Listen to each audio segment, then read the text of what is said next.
آج بیٹا آپ سب کو تختی نمبر 4 حروف مدہ یہ والا سبق پڑھاؤں گا کہ حروف مدہ کسے کہتے ہیں، ہے نا؟ جو آپ کا سبق چل رہا تھا تختی نمبر 3 حرکات زبر زیر پیش کو حرکات کہتے ہیں، یہ آپ کا مکمل ہو چکا ہے۔ آج سے انشاءاللہ آپ کا تختی نمبر 4 حروف مدہ یہاں سے آپ کا شروع ہوگا کہ حروف مدہ کن کن حرفوں کو کہتے ہیں اس کو سمجھ لیجیے آپ، ٹھیک ہے؟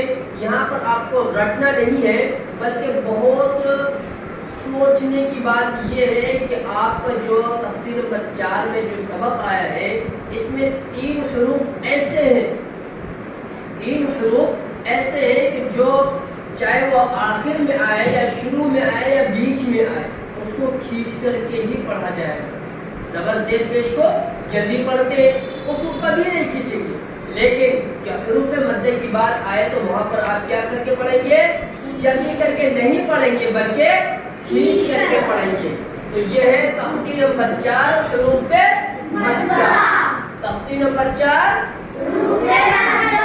حروف مدہ، یعنی حروف مدہ 3 ہیں۔ کتنے؟ 3 حروف مدہ 3 ہیں۔ الف مدہ، یا مدہ، واو مدہ۔ دیکھ لیجیے یہاں پر بھی حروف مدہ 3 ہے، الف مدہ، یا مدہ، واو مدہ۔ ان تینوں حرفوں کو ان تینوں کی بات چل رہی ہے، 1 2 3 ان تینوں کی بات چل رہی ہے۔ ان تینوں حرفوں کو ایک الف کے برابر کھینچ کر پڑھیں۔